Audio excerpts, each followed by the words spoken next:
যে কেইটামান দিনৰ পৰা অসমত বিশেষকৈ ঈদুল জহাৰ পিছৰ পৰা অসমত কেইটামান জাগাত আমি অশান্তিৰ বীজ সিঁচিবলৈ কৰা প্ৰচেষ্টা আমি দেখিবলৈ পাই আছো।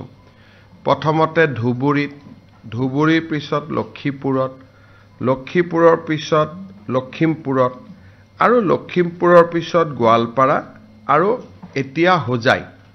ক'ব গ'লে সাম্প্ৰদায়িকভাৱে বা যিমানখিনি জাগাত খুব সেনসিটিভ জাগা, এই গোটেই স্থানবিলাকতে এনেকুৱা ঘটনা হোৱা দেখা গৈছে।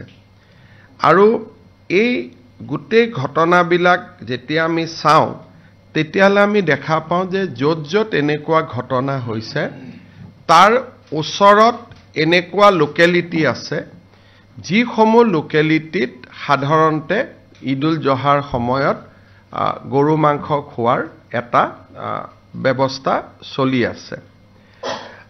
আমাৰ যিখন কেটল বিল আছে বা আমাৰ যিখন কেটল আমাৰ প্ৰিজাৰ্ভেশ্যন বিল আছে, সেই বিল অনুসৰি যদি হিন্দু মানুহ থাকে তাৰ 5 কিলোমিটাৰত কোনো মানুহে যদি মন্দিৰ আছে বা আমাৰ নামঘৰ আছে তাৰ 5 কিলোমিটাৰত এই ধৰণৰ মাংস তেওঁলোকে খাব নোৱাৰে।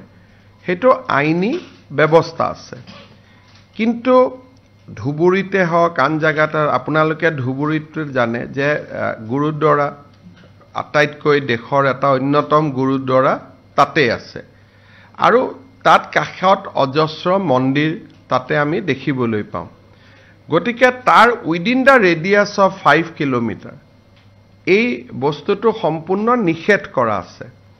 কিন্তু এইবাৰ ঈদৰ সময়ত বা আগে পিছে এই যিটো প্ৰভিজন, এই প্ৰভিজনটো আমাৰ জিলা প্ৰশাসনসমূহে যি ধৰণে বলবৎ কৰিব লাগিছিল সেই ধৰণে বলবৎ জিলা প্ৰশাসনে কৰা নাছিল।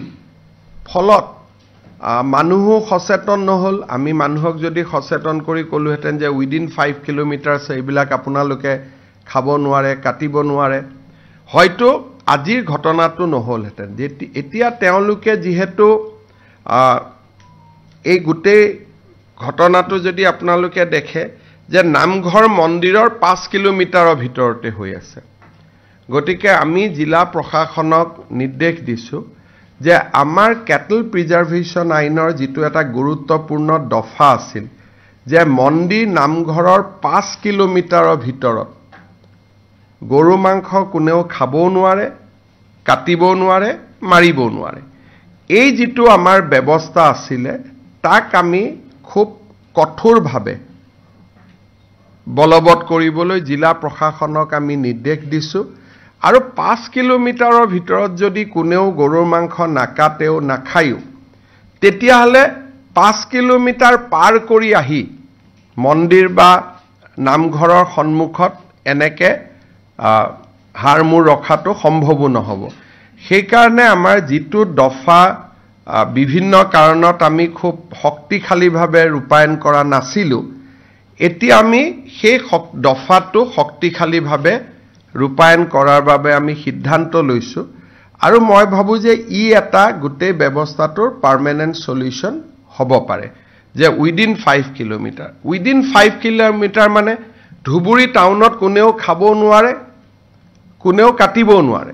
ডেট ইজ দ্য বটদ্ৰৱাৰ 5 কিলোমিটাৰত কোনেও খাবও নোৱাৰে, কাটিবও নোৱাৰে। আজি লখিমপুৰতো যিটো ঘটনা হৈছে তাৰ জাষ্ট উইদিন 1 কিলোমিটাৰ এই ঘটনাটো ঘটিছে বা হাড়মূৰ আমি বাজেয়াপ্ত কৰিছোঁ। যদি তাত খাবই নোৱাৰিলেহেঁতেন, কাটিবই নোৱাৰিলেহেঁতেন তেতিয়াহ'লে ঘটনাটো কেতিয়াও নহ'লহেঁতেন। সেইকাৰণে এইবাৰ আমি জিলা প্ৰশাসনসমূহক এখন আমি গোটেই SOP এখন বনাই আমি তেওঁলোকলৈকে পঠিয়াম যাতে উইদিন 5 কিলোমিটাৰ ভৱিষ্যতে ঈদ আদিৰ দৰে অনুষ্ঠান হ'লেও যাতে কোনো কুৰবানী হ'ব নোৱাৰে। 5 kilometre from A temple, 5 kilometre from A namghar, 5 kilometre from any religious institution. আৰু গভৰ্ণমেণ্টে ইয়াক কঠোৰভাৱে বলবৎ কৰিব যে তুমি কুৰবানী কৰিব লাগে ধৰ্মমতে আন বিভিন্ন জন্তু কৰিব পাৰি সেইটো কৰিবা কিন্তু এই বিশেষ জন্তুটো বা বিশেষ প্ৰাণীটো উইদিন 5 কিলোমিটাৰ ৰেঞ্জত যাতে কোনেও কৰিব নোৱাৰে আৰু যদি সেইটো আমি সকলো মানুহে যদি তাক মনৰ পৰা পালন কৰো হিন্দু মুছলমান সকলোৱে তেতিয়ালে মই ভাবো যে এনেকুৱা ঘটনা ঘটিব নোৱাৰে